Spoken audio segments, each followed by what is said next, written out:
Bienvenido a esta edición poco formal de Así están las cosas. Responde, un video donde ustedes hicieron sus preguntas y yo voy a tratar de responderlas a mi estilo lo mejor que pueda. Desde ya voy a anunciar que no todas las preguntas las pude contestar, pero no se preocupen porque en próximos videos con esta dinámica voy a tratar de sacar todas esas preguntas.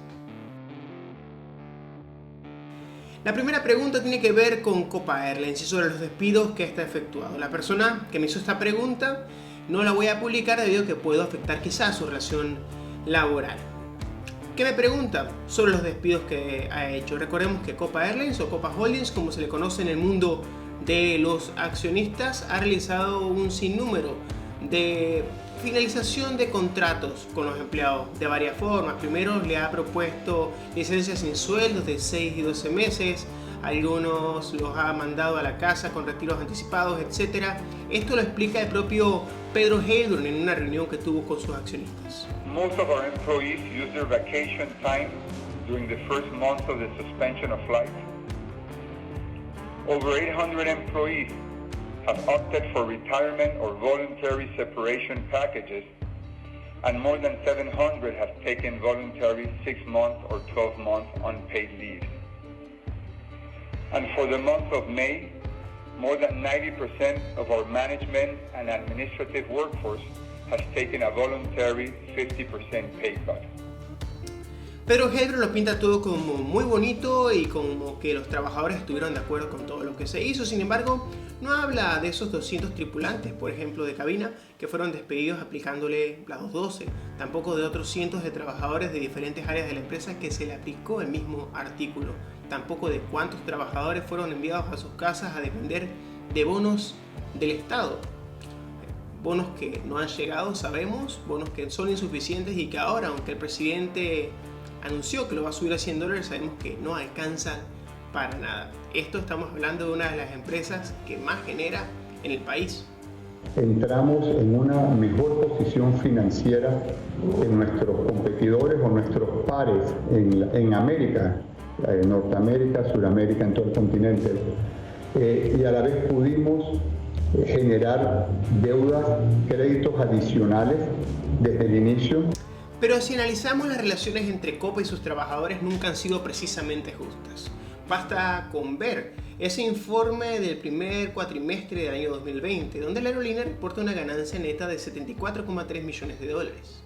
Pero también revela lo siguiente, que de 496,8 millones que tuvo Copa en gastos, en ese periodo apenas 110,3 millones responden al tema salarial, o sea, al tema de los trabajadores. De acá se puede determinar que la participación de los trabajadores, o sea, que lo que representan los trabajadores en todo ese gasto de Copa es apenas el 22% de la operación. Pero ¿qué hay detrás del interés de Copa de mantener a la gente en la banca? O sea, que se mantengan en sus casas esperando que se les llame para reincorporarlos a la fuerza de trabajo. En figuras como los tripulantes de cabina o a los bromosos, como les quieran llamar, pasa que no son fuerzas de trabajo que pueden ser recontratadas de la calle. O sea, no puedes tomar a cualquier persona de la calle e incorporarlo a las filas de tripulantes de Copa, porque ese entrenamiento de tripulantes de Copa conlleva de varias semanas que tienen que ser aprobadas luego por la Aeronáutica Civil. Por tanto, la empresa tendría que volver a entrenar a personas para que cumplan con ese rol del trabajo. Por eso prefieren mantenerlos en la banca a espera de la llamada. Pero Copa no propone un reintegro luego de salir de la banca en su totalidad. Está hablando de reiniciar supuestamente, según lo que dicen en su página web, el próximo 26 de junio con un 10% aproximadamente de sus operaciones. Eso quiere decir que los trabajadores van a trabajar parte o una fracción de lo que trabajaban antes. Eso quiere decir que se va a percibir menos salario. Sin embargo, la ganancia de la empresa sobre ese salario sigue siendo la misma. Sin embargo, Copa sigue diciendo que no va a contar con ayuda estatal para reiniciar sus operaciones. Declarar que no estamos buscando y no necesitamos ayuda estatal. Nuestros gobiernos tienen retos muy grandes. El gobierno de Panamá tiene retos muy grandes manejando esta pandemia, y que Copa sea un problema menos del cual preocuparse, pensamos que es algo positivo que les permite enfocarse en otros segmentos del país. Pero esto nos lleva a la siguiente pregunta. ¿No es acaso mantener a tus trabajadores en la casa recibiendo bonos estatales de $80, $100 como quieras llamar, que son insuficientes para pagar la canasta básica familiar, una ayuda del Estado para mantener tu fuerza de trabajo, eso es ayuda estatal.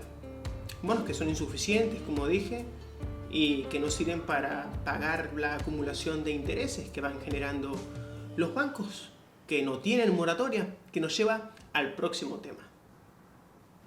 Mi hermano Lautaro Vera me pregunta, ¿qué pasó con la moratoria bancaria? Y sería una pregunta que se podría contestar con otra pregunta. Por ejemplo, ¿qué moratoria bancaria? Nunca existió tal moratoria bancaria.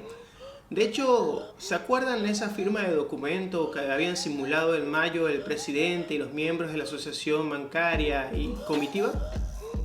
Firma la presidenta de la Asociación Bancaria de Panamá, Aimé Senman.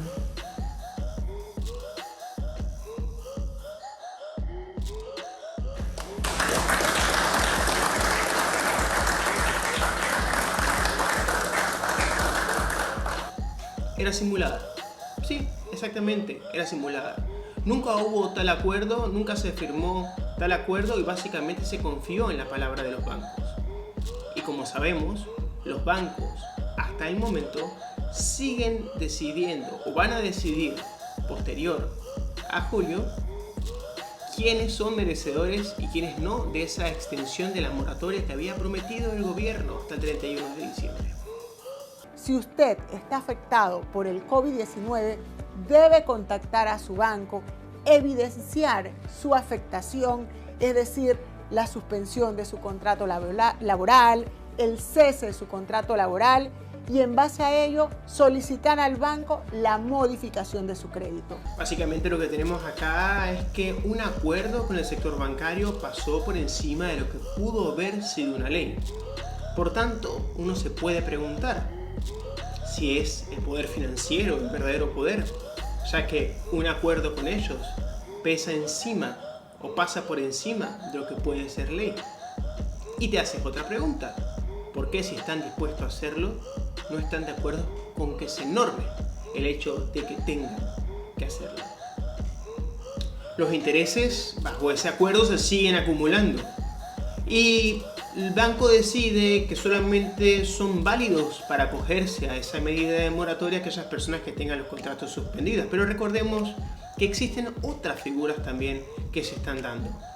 Por ejemplo, ¿qué pasó con las personas que tienen reducción de jornada o que se les ha reducido su salario, como los casos de los trabajadores de TVN, de Medcom o incluso los trabajadores de Canal Bank, de Roberto Brenes, que se les redujo la jornada a la mitad y que tienen que seguir pagando esos préstamos?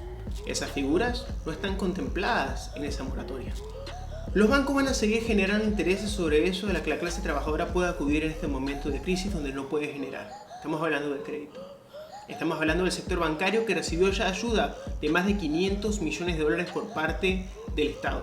Y estamos hablando de ese sector bancario que también va a administrar un préstamo que va a ir a manos de la empresa privada, un préstamo de 1.000 millones de dólares que ellos van a utilizar en sus arcas para generar intereses y poder jugar a su favor. Esa misma banca cuyos activos crecieron en 2.433 millones en 2019 y cuya gran parte del ingreso viene de la cartera crediticia que mantiene con los clientes, que pese a la situación que los afecta, quieren seguir succionando. Saúl Méndez, el secretario general del Suntrax, nos dice: sería bueno un video sobre el sindicalismo amarillo. ¿Quién o quiénes lo organizan y para qué fin? ¿Por qué la OIT en sus convenios 87 de libertad sindical los prohíbe? Pero señores, para entender esto hay que entender qué es un sindicato amarillo o cómo limpiarme con la libertad sindical y crear un grupillo de gente que aplauda todo lo que haga y lo haga pasar por lo mejor para los intereses de los trabajadores. Supongamos que esta es Sabrina. Sabrina tiene un problema. En la empresa de su esposo o ex, que digamos que se llama Cerro.sa, los trabajadores no están contentos con las condiciones de trabajo y deciden afiliarse a un sindicato llamado Citrapey para que éste defienda sus derechos. Pero Sabrina tiene una idea: crear su propio sindicato, uno que reclute un grupo de gente afín a la directiva de la empresa y que negocie acuerdos, entre comillas, que no afecten sus intereses. Esto es un sindicato amarillo, uno que esté ligado a la directiva y que no vela por los intereses de sus afiliados.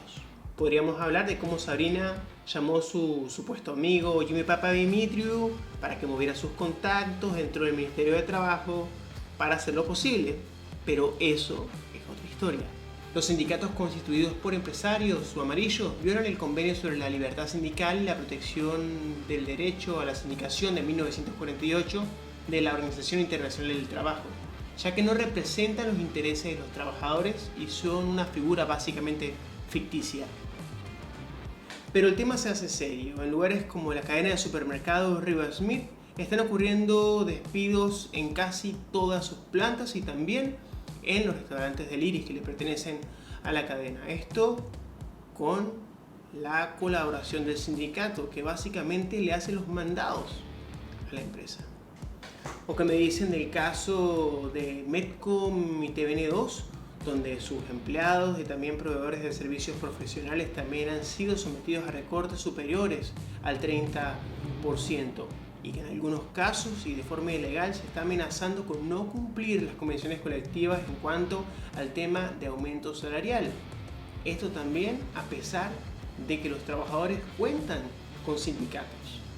Pero Panamá no es un caso nuevo en este respecto. De hecho, Panamá es violatoria de hace muchísimo tiempo de los convenios 87 y 98 de la Organización Internacional del Trabajo en cuanto al tema de la libertad sindical. Por ejemplo, en sectores como el bancario está prohibida la sindicalización o sindicación de los trabajadores por la ley. Y ahí tenemos el caso que había mencionado de Canal Bank, donde los trabajadores están siendo o puestos en suspensión de contrato o despedidos, o se les ha reducido, se les redujo la jornada a la mitad. De hecho, menos del 20% de la población laboral panameña está afiliada a algún tipo de sindicato. Y eso es clave en estos momentos donde el sector empresarial está buscando usar de pretexto la crisis para pasar por encima de los derechos que se han conseguido hasta ahora y flexibilizar muchísimo más las normas de lo que ya se han flexibilizado con normativas anteriores como las que se aplicaron posterior a la invasión a Panamá y también las que se terminaron de perpetuar en ese Código de Trabajo de 1995.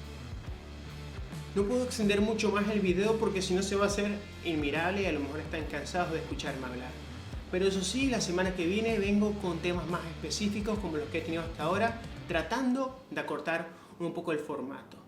Recuerden y aprovecho este espacio para pedirles que si están en Instagram, por favor, me sigan en mi cuenta y si están en YouTube, por favor, le den abajo a la campana, se suscriban a mi canal también, pero también le den a esa campana para poder saber cuando subo videos nuevos. Eso es todo y hasta la próxima semana en Así Están las Cosas.